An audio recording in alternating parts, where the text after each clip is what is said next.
जय श्री कृष्णा। राम राम, हर हर महादेव, जय माता दी। आप सभी का स्वागत है दिव्य भक्ति मंत्र। आज की वीडियो में हम शिव अष्टोत्तर शतनामावली का वर्णन करेंगे। जो आपको ये वीडियो पसंद आती है तो please like, share and subscribe करें एंड कमेंट बॉक्स में हर हर महादेव अवश्य लिखें। भगवान शिव के 108 नाम। शिव अष्टोत्तर शतनामावली।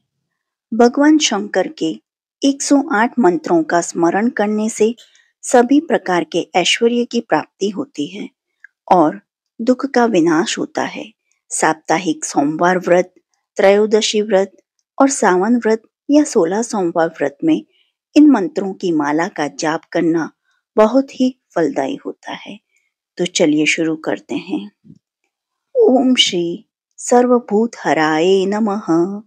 ओम श्री शाश्वताय नमः। ओम श्री शमशानवासिने नमः। ओम श्री तपस्वने नमः। ओम श्री महारूपाय नमः। ओम श्री वृषरूपाय नमः।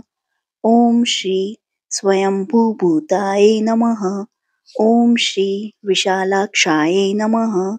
ओम श्री घोरतपसे नमः। ओम श्री महाबलाय नमः। ओम श्री नीलकंठाय नमः। ओम श्री उमापतये नमः। ओम श्री कमंडलुधराय नमः। ओम श्री सर्वशुभकराय नमः। ओम श्री रुद्राय नमः। ओम श्री कालाय नमः। ओम श्री प्रेतचारिणे नमः। ओम श्री महेश्वराय नमः। ओम श्री नर्तकाय नमः। ओम श्री सहस्त्रहस्ताय नमः। ओम श्री कामनाशकाय नमः। ओम श्री अजिताय नमः। ओम श्री गंभीरघोषाय नमः। ओम श्री महाकाय नमः। ओम श्री प्रशांतात्मने नमः। ओम श्री सर्वविग्रहाय नमः। ओम श्री उग्रचेतसे नमः। ओम श्री कालकंठकराय नमः।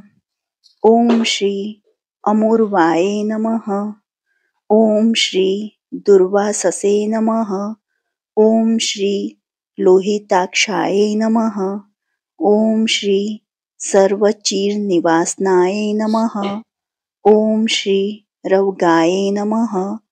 ओम श्री रौद्ररूपाय नमः। ओम श्री वासुदेवाय नमः। ओम श्री भिक्षुरूपाय नमः। ओम श्री वज्रहस्त्राय नमः। ओम श्री ईश्वराय नमः। ओम श्री कालाय नमः। ओम श्री पिनाकपतये नमः। ओम श्री नंदीकराय नमः। ओम श्री महालिंगाय नमः। ओम श्री योगाध्यक्षाय नमः। ओम श्री पशुपतये नमः। ओम श्री अक्षराय नमः। ओम श्री शुद्धात्मने नमः। ओम श्री अग्निज्वालाय नमः। ओम श्री शंकराय नमः। ओम श्री केदारनाथाय नमः। ओम श्री रामेश्वराय नमः। ओम श्री काशी विश्वनाथाय नमः। ओम श्री सोमनाथाय नमः। ओम श्री महाकालेश्वराय नमः। ओम श्री ममलेश्वराय नमः। ओम श्री ओमकारेश्वराय नमः। ओम श्री भीमाशंकराय नमः। ओम श्री त्र्यंबकाय नमः। ओम श्री घृणेश्वराय नमः। ओम श्री नागेश्वराय नमः। ओम श्री बैजनाथाय नमः। ओम श्री अमरनाथाय नमः। ओम श्री कैलाशवासिन्याय नमः। ओम श्री देव देवेश्वराय नमः। ओम श्री द्वादशाय नमः। ओम श्री कालपूजिताय नमः। ओम श्री भस्मभूताय नमः। ओम श्री ताम्रोष्ठाय नमः। ओम श्री वंशकराय नमः। ओम श्री सर्वांगरूपाय नमः। ओम श्री महाद्रष्टाय नमः। ओम श्री गिरिजापतये नमः। ओम श्री महादेवाय नमः। ओम श्री चंद्रवक्त्राय नमः। ओम श्री देवदेवाय नमः। ओम श्री कैलाशगिरिवासिने नमः। ओम श्री नीलकंठाय नमः।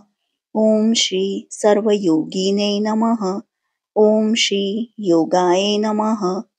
ओम श्री महानाग हनाय नमः। ओम श्री त्रिलोचनाय नमः। ओम श्री जटाधराय नमः। ओम श्री सर्वभूतात्मने नमः।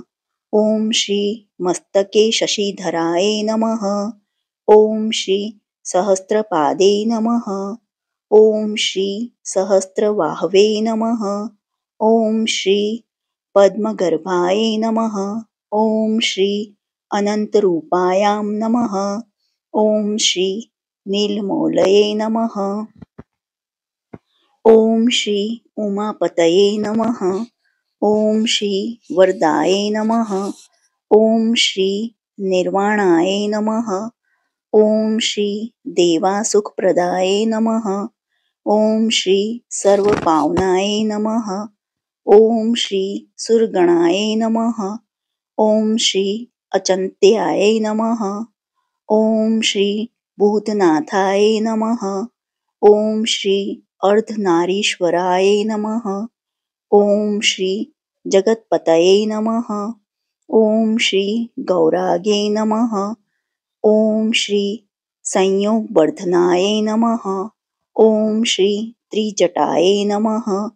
ओम श्री निर्गुणाय नमः। ओम श्री निरंकार रूपाय नमः। ओम श्री करालम महाकालाय नमः। ओम श्री गौर गंभीर स्वरूपाय नमः। ओम श्री सिंह शार्दूल रूपाय नमः। ओम श्री भूत प्रेत चरिणे नमः। ओम श्री मुदिताय नमः। इति श्री शिव अष्टोत्तर शतनामावली संपूर्णम्।